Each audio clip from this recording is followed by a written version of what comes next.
Now that you know a little bit about After Effects, let's dive in and talk about some of the specifics. There are some things in conjunction with layers that can be a little bit confusing because there are several different types of layers inside of After Effects, and they all have their own sorts of properties that we can animate. So let's just take a look at this. Here I've started a new After Effects project, and I'm going to click to create a new composition. As usual, the basic composition window is going to open up, and we're just going to call this Basic Shapes. I'll go ahead and set up a width and height of 1920 by 1080, and I'm going to have my background color just be a dark gray, and I'm going to go ahead and set the duration to be 4 seconds.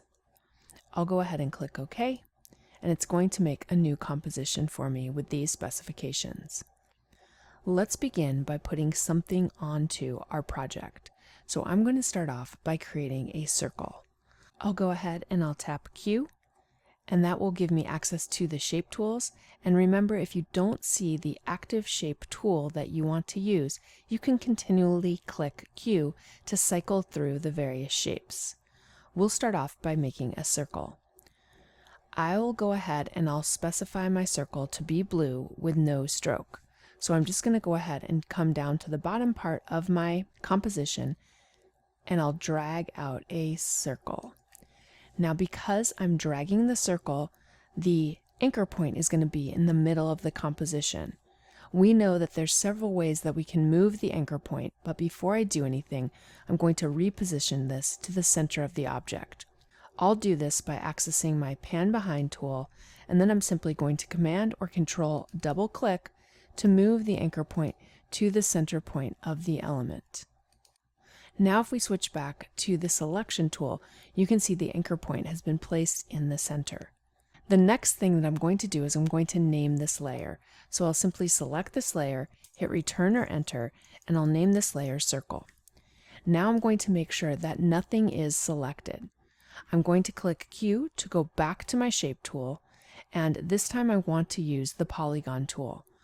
I'll come to my composition and drag out a polygon.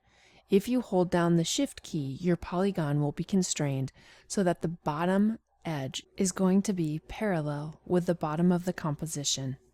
I'll release the mouse first and then the modifier key. Now you can see I have a new layer. I'm going to name this layer Triangle.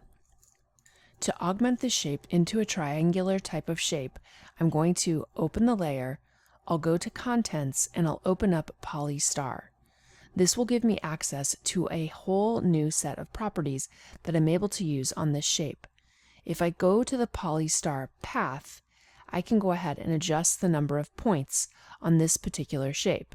So I can increase the number of points, and I can actually even make a circle, or I can decrease them down, and that's what I want to do here.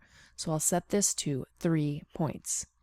Next, I'm going to come to my fill color, and we'll go ahead and select a different fill shade. Now what I'm going to do is I'm going to use my Pan Behind tool. I will Command or Control double click to ensure that the center point is in the middle of the shape, and now I'm going to grab this shape and drag it so it hovers right above the circle. I also want to rotate this, so we have 2 ways that we can rotate. We can rotate the Polystar path, or I'm going to undo. We also are able to rotate the shape by going into our regular transform properties, and we can rotate the shape here. For this particular shape, it doesn't really matter which rotation setting we use, but a little bit later on, this will become important. At this point, I'm going to select the shape and just drag it so the tip of the triangle is right on top of my circle. If you want to ensure that your items are aligned, you can select both of the items, and it looks like for whatever reason my triangle has lost the center point. So let's use our Pan Behind tool. We'll Command or Control double click to move this to the middle. And now what I'm going to do is I'm going to select both items, and I'll come to my Align palette. And if you don't see the Align palette open by default, you can go ahead and go to Window and click Align to open the Align palette. I'll go ahead and I'll click Align Horizontal Centers. Finally, I'm going to create one more shape. So once again, I'm going to make sure that nothing on my timeline or on my composition is selected by clicking away. Then I'll click Q and I'll cycle through the shapes until I get to a square. And here I'm just going to drag out a square. I'm going to change the color of this square to something else. I'll just use an orange color. And I'm going to rotate the square by going to the transform, and we're going to go ahead and rotate by 45 degrees. So this is more of a rectangle. Once again, I want to move the center point, so I'm going to Command or Control double click on my pan behind tool. I'll switch back to the move tool, and we're just going to place this so it's right above the triangle. Once again, I'm going to select all of the shapes and we'll use Align Horizontal Centers. Then I'm going to come to the square layer. I'm going to hit Return or Enter, and we'll name this layer Square. If we want to create any sort of animation on these shapes, let's say that I want to move all of these shapes over to the right, I'm going to have to create animation on all 3 layers. So in order to do this, I'm going to select all 3 layers. We're going to hit P for position to open up the position property on all 3 layers, and then I'm going to go ahead and turn on keyframing. Because all layers were selected, I went ahead and made keyframes on all 3 layers. I'll move my playback head out to about 2 seconds. I'm going to select to create new keyframes for all of these. So we'll click our little diamond to select new keyframes, and then I'm going to move the playback head back to 1 second, and we'll click, hold, and drag all of the shapes. I'm also holding down my Shift key to keep the elements constrained in their movement. And now you can see I've created an animation where the shapes all move together to the right and then they come back to the left-hand side. In addition to this, I'm going to go to the triangle shape and we're going to open up the property of rotation. If I want to leave the property of position open, I can hold down Shift R, and that will add the property of rotation.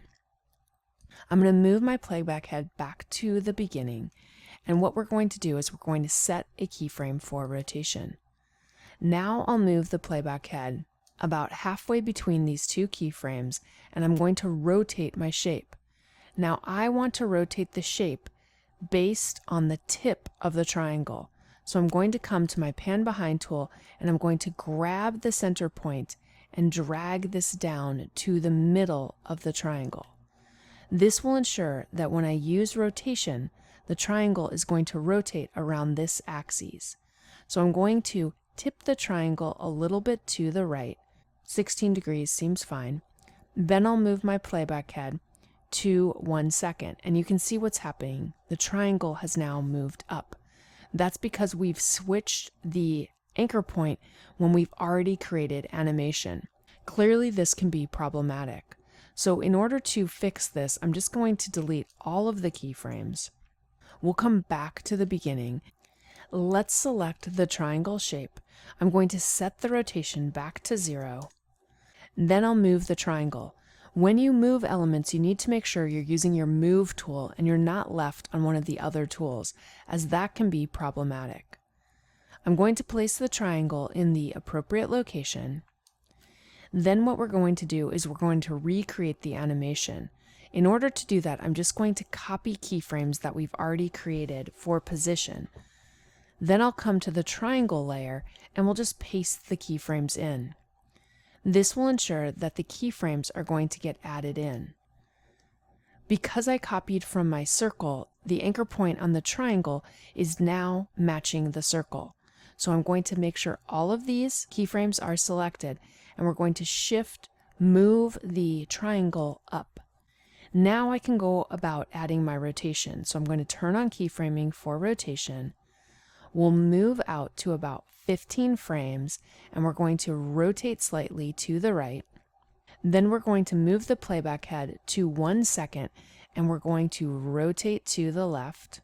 Then what I'll do is I'll move to 15 frames, and we'll rotate in the opposite direction again, and maybe not quite as far this time. And then I'm going to move to 2 seconds, and we're going to change the rotation back to 0. If we rewind and play the animation, you will see that the objects are going to move to the right and the triangle is going to wobble a little bit as the shapes move.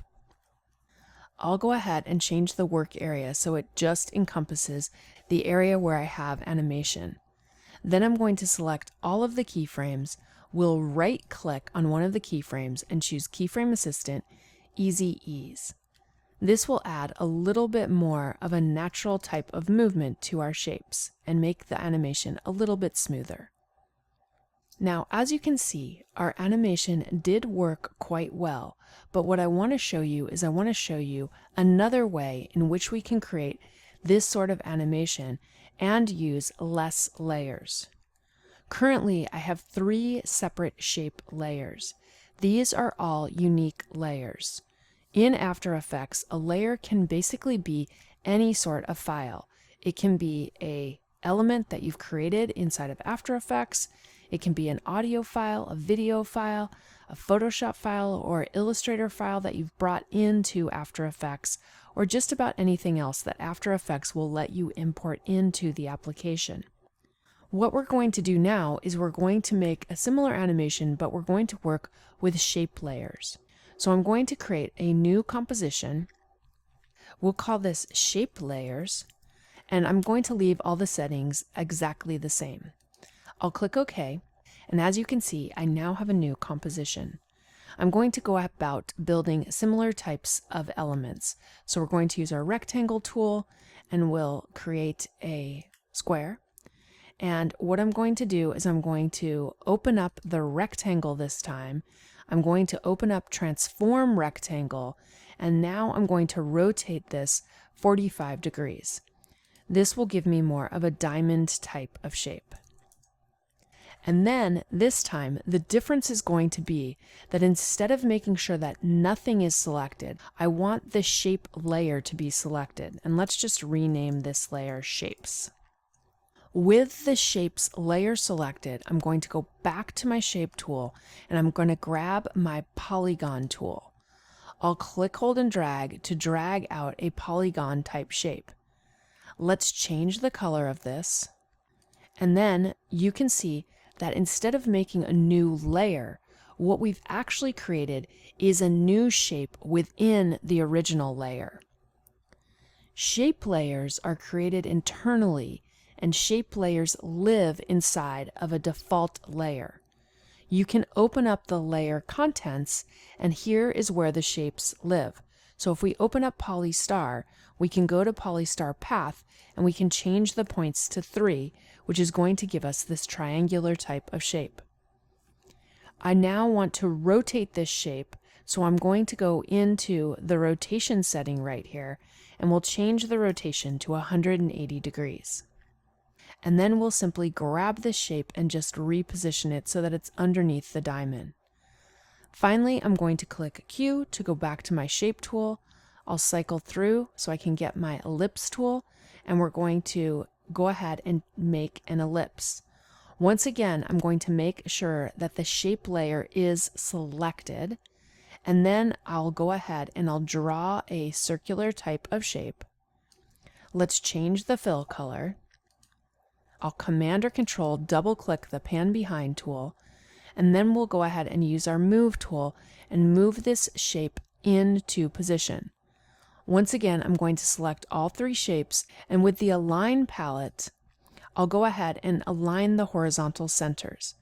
Now we're aligning to the composition because technically we only have one layer. We don't have multiple layers like we did before. Now let's go ahead and create a similar type of animation, but you will see that this is going to be a little bit more streamlined. To start off with, I'm going to open up my Polystar layer. We're going to go to the Transform Polystar properties. We'll be transforming rotation on the Polystar, but before I do that, let's select this shape and make sure that the anchor point is in the appropriate location. I'll use my Pan Behind tool and move this down to the tip of the triangle. Now I'm going to turn on keyframing for rotation, and let's switch back to our selection tool by using keyboard shortcut of V. Next, we'll move the playback head out about 15 frames, and we're going to rotate this. And as you can see, even though we moved the anchor point on this shape, the element itself is rotating around the center, and that's because we didn't move the anchor point of the polystar element. I'm going to click Undo, and if we look carefully, you're going to see this is the point at which this particular element is going to rotate about. We want to move that anchor point. In order to do that, we're going to need to select the Pan Behind tool and grab the anchor point of the polystar element. Now, if I go ahead and move my playback head out to 15 frames and we rotate, you will see that the triangle is rotating in the way that we want it to. I'll continue to go ahead and create the same sort of animation that we created previously.